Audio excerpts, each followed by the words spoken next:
I have 15 minutes. It has not started yet. When it starts, I will let you know.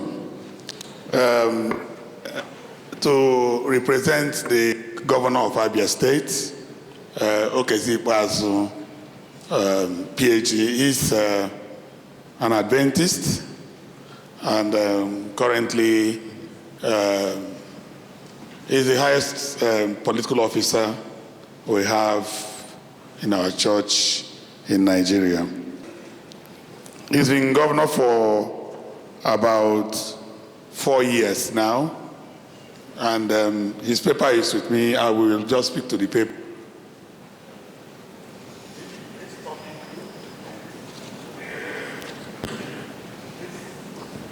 His discourse is on human freedom and peace building. But in his presentation, he has said that as an academic, that he finds it necessary to go beyond what the topic is all about. He reframed his topic to say, walk the talk, a core value and trajectory for human freedom and peace building. And all he's tried to discuss is that it's as if he's been here with us all this while, that the issue of human rights and religious freedom is so central to human existence from the ancient times. Then he goes into what he has done in terms of walking the talk of religious freedom and human rights. He wants me to let the audience know that his state, Abia State, used to have a lot of turbulence in terms of rights and issues, violence. But upon coming to office and having been schooled in religious liberty discourse and issues, he's been able to stem that tide. And today, Abia is rated as the most peaceful state in Nigeria. That's what he has been able to achieve. So he says that human rights and religious freedom is not about seminars, discourse, all kinds of symposium and all that, but that we need to walk the talk. We should, in Africa, begin to take concrete steps to ensure that these rights are realizable. And of course, it cites our constitution in Nigeria. Section 10 makes our country a secular state. And then he tries to distinguish what he means by secular state. Of course, you know that has issues with some states in the north where some form of religious laws have been adopted in the far northern states.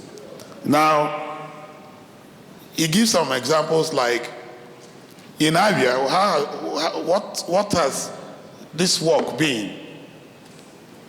When there are the Christian Lent and Easter and all Christmas celebration, he promotes both a meeting between the Christians, the Muslims, and the traditional religious worshippers. They come together.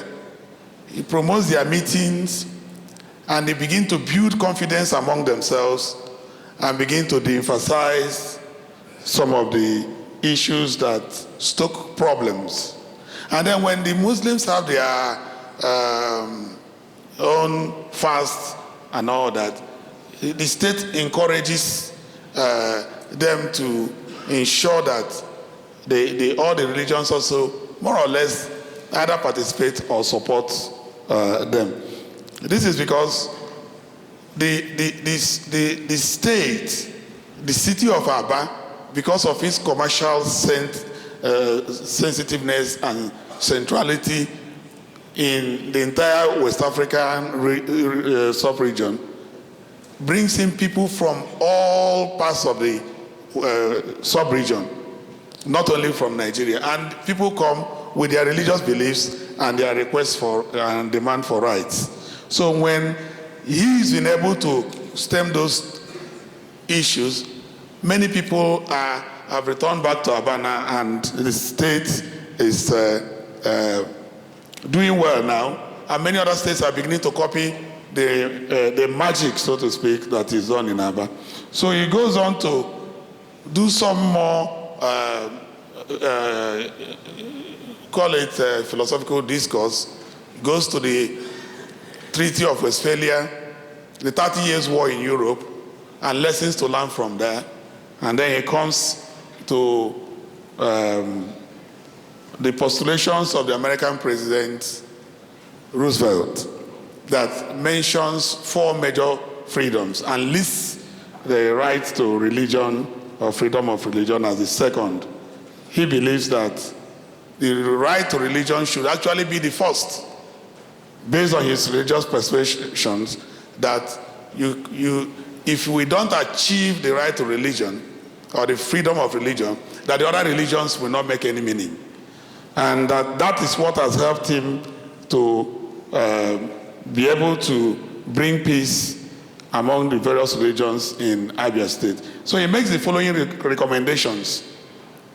The paper is about 25 pages, so you could see I want to take the major issues. Some of the recommendations he makes is that we should actually, like I said earlier, be serious with the issues of religious rights. And I've heard so much about what we're talking about, Rwanda and the genocide. Well, compared to population that we have in Nigeria, you'll be stunned to know that probably more people have died out of the Boko Haram issue and the herdsmen issue in Nigeria.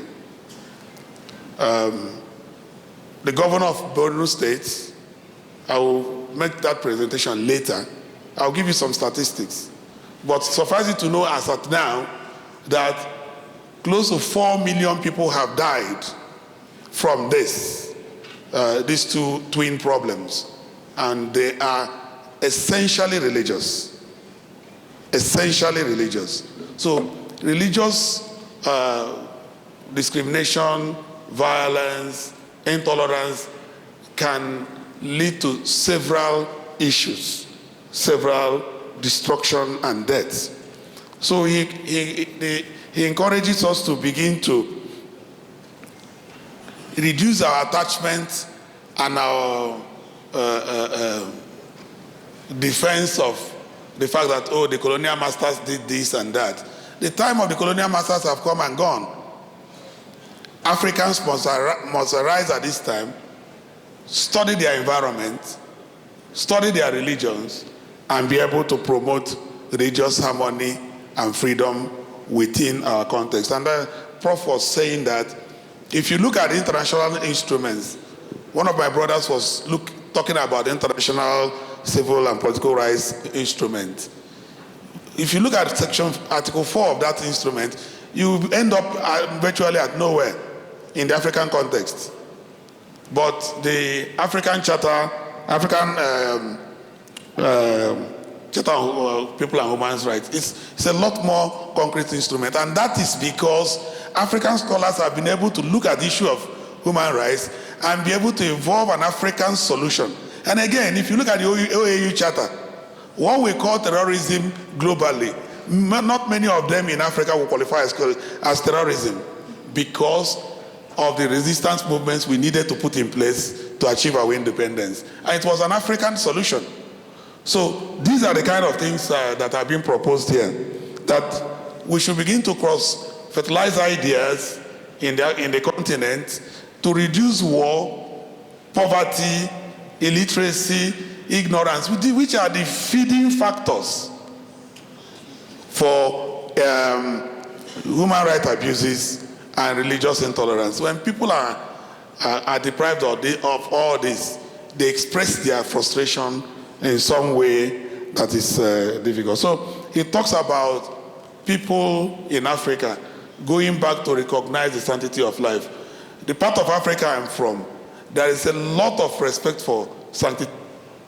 I don't know whether there are some of us who no longer recognize the sanctity of life.